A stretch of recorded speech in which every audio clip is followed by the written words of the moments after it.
Olá pessoal, tudo bem com vocês? Nessa nossa aula vamos estudar aqui um assunto bem interessante onde ele trata dos sistemas de equações exponenciais. Bem, se as equações elas são exponenciais é porque então as suas variáveis elas estão colocadas no seu expoente.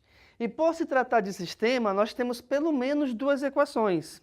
E quando a gente tem que resolver um sistema, pessoal, o que acontece? Os atores principais são justamente as variáveis x e y, de acordo com o exemplo, tá bom? Agora, logicamente que esses valores podem variar, podem ter valores A e B, valores C e D, isso aí independe do sistema, tá bom? O mais importante é você saber que, dependendo da questão, dependendo da situação, você tem que achar os valores das duas variáveis ou de uma delas, tá? Outra coisa importante a saber aqui é o seguinte: como nós temos aqui duas equações, eu tenho que ter duas variáveis, pois é uma variável para cada equação, vamos dizer assim, tá bom? Beleza. O mais importante aqui é nós analisarmos como que eu vou resolver uma equação exponencial. Vamos aqui um exemplo, olha só. O tempo necessário em anos para que um valor aplicado em um banco duplique é igual à soma dos valores de x e y que satisfazem o sistema a seguir. Portanto, em quanto tempo esse valor aplicado terá o seu retorno esperado? Então, reparem que, especificamente, esse problema, ele trata dos valores, aliás, ele depende dos valores de x e de y. Vamos lá, então. Quando a gente resolve uma equação exponencial, eu tenho que ter a mesma base dos dois lados da igualdade, o que não acontece nem em cima nem embaixo. Então vamos trabalhar inicialmente de modo que elas sejam iguais. Vamos lá. Toda vez que a gente tiver uma igualdade, aliás, um valor numérico após a igualdade sendo o valor numérico 1, o que acontece? Eu tenho que lembrar, eu tenho que saber a seguinte regra de potência. Todo e qualquer valor elevado a zero sempre é igual a 1. Então, como aqui as bases do lado esquerdo da igualdade são iguais a 5, aqui eu vou colocar 5 elevado a zero, beleza? Aqui embaixo eu tenho 3 elevado a x, que multiplica 3 elevado a y, igual a 1 nono. Opa! Esse 1 nono eu posso escrever como sendo 1 sobre 3 ao quadrado. E aí, nesse caso, o que acontece? Esse 3 ao quadrado, ele faz parte do denominador da fração. Mas eu quero puxar a base para cima. Opa, se eu puxo a base para cima, é como se eu estivesse invertendo essa base. E quando a gente inverte uma base, obrigatoriamente o expoente troca de sinal. Então, se aqui embaixo é 3 ao quadrado, ele vai subir como sendo menos 2. Então, reparem que eu vou ter um novo sistema. Vou reescrever aqui embaixo, olha lá. Então, eu vou ter 5 elevado a x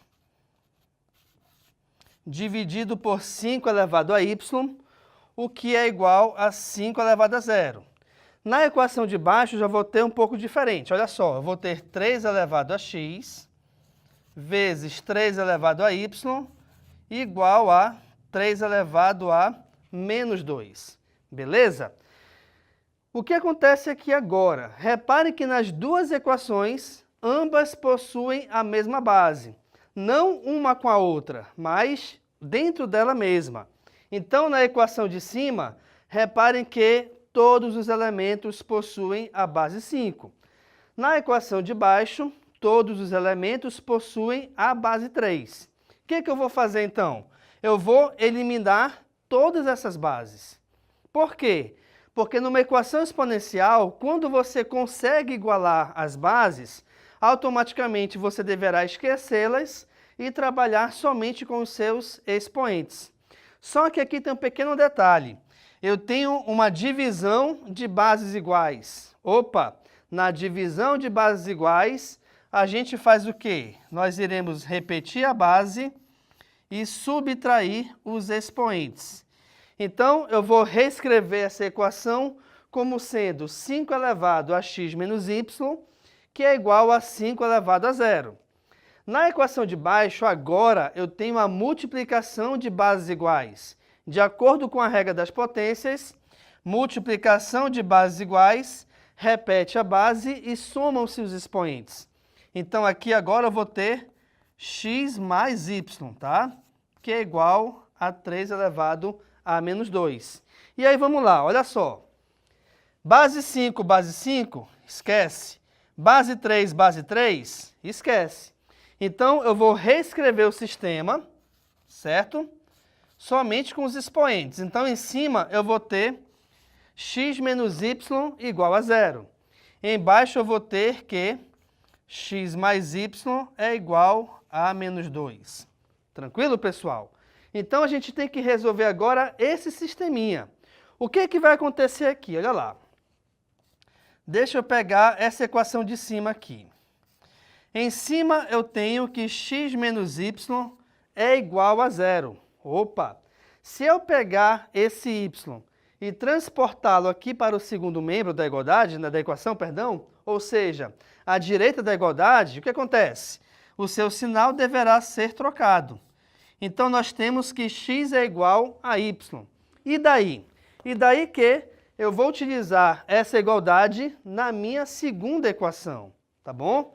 Então, eu tenho que x mais y é igual a menos 2, ok?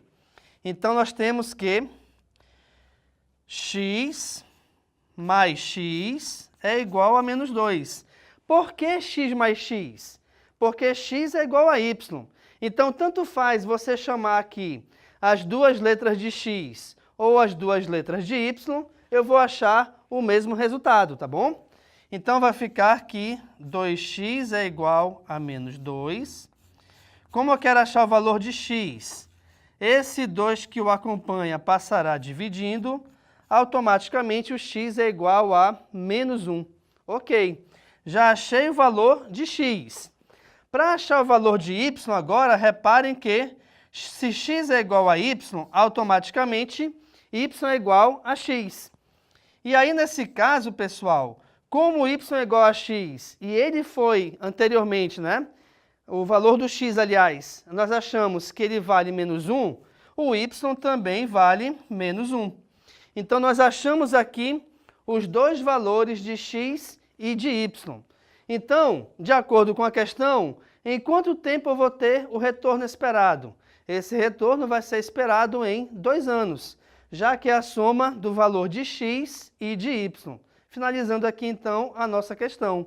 Então, você repara que aqui nessa aula nós estamos trabalhando com sistemas de equações exponenciais, onde eu tenho que resolver aqui um sistema com duas equações, onde essas duas equações elas são exponenciais. Quer dizer, então, que a sua variável ela está no expoente. E aqui eu te mostrei a aplicação de um sistema de equações para a resolução de uma situação. Ok, pessoal? Então, fique à vontade para tirar uma foto do quadro.